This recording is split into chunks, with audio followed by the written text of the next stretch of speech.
திருஷ்யம் 3 இதனுடைய முதல் பாகம் 2013 ரெண்டாவது பாகம் 2021 வெளியாச்சு. இந்த ரெண்டு படத்துல என்ன கதை பிரச்சனைகள்னு வரும்போது ஜோர்ஜ் குட்டி கதாபாத்திரம் தன்னுடைய குடும்பத்தை களத்துல இறங்கி எப்படி எல்லாம் சேவ் பண்ணும் அப்படிங்கறதான கிட்டத்தட்ட அதே கதை தான் இந்த மூணாவது பாகத்துக்குமே. இந்த படத்தை பொறுத்தளவுக்கு ஜித்து ஜோசப்பும் சரி மோகன்லாலும் சரி ரெண்டு பேருடைய காம்போல அடுத்து வெளியாகக்கூடிய படம் இது. அதுவும் திருஷ்யம் பிரான்சைஸ்ல மூணாவது பாகமாக வெளியாகக்கூடிய ஒரு படம் இது. 2021 வெளியான பாகம் 2 இருக்கு இல்லையா, அதனுடைய சீக்வலாகத்தான் இப்ப இந்த பாகத்தை களத்துல இறக்கி விட்டுருக்கு இந்த டீம். பொதுவாக மூணாவது பாகம் வெளியாகுது அப்படின்னா முன்னாடி இருக்கக்கூடிய அந்த ரெண்டு பாகங்கள்ல என்ன நடந்தது அப்படிங்கறத கிட்டத்தட்ட ஒரு 3 இருந்து 4 நிமிஷம் இருக்க மாதிரி ஒரு சின்ன கிளிம்ஸை ரீகேப் மாதிரி எல்லாம் செட் பண்ணி நீட்டாக முதல்ல ஆடியன்ஸுக்கு தெளிவுபடுத்திட்டு தான் இந்த பாகத்துக்குள்ளேயே உள்ள போது இந்த டீம்.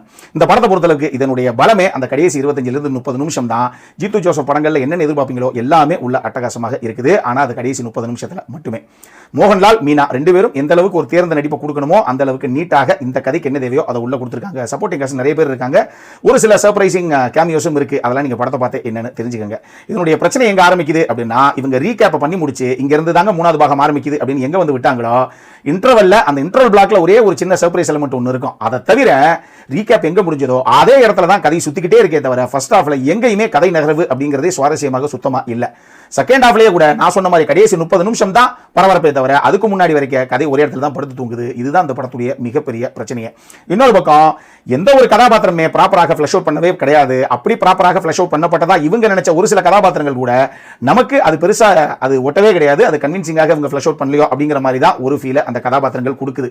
இதெல்லாம் மற்ற கதாபாத்திரங்களை விடுங்க, நம்ம அந்த ஜார்ஜ் குட்டி கதாபாத்திரம் இருக்கே அதுவே ஒரு விஷயத்தை கிளைமேக்ஸ்ல எதுக்காக இதை பண்ணணும் அப்படிங்கிறது எனக்கு பர்சனலாக ஒட்டவே இல்லை. படத்துல 1க்கு 2 வில்லன் கதாபாத்திரங்கள் மாதிரி சித்தரிக்கப்பட்டுமே பெருசாக வில்லன் கேரக்டர்ஸ் எஃபெக்டிவாக போர்ட்ரே பண்ணப்படலையோ அப்படிங்கிற மாதிரியே ஒரு ஃபீல் எனக்கு.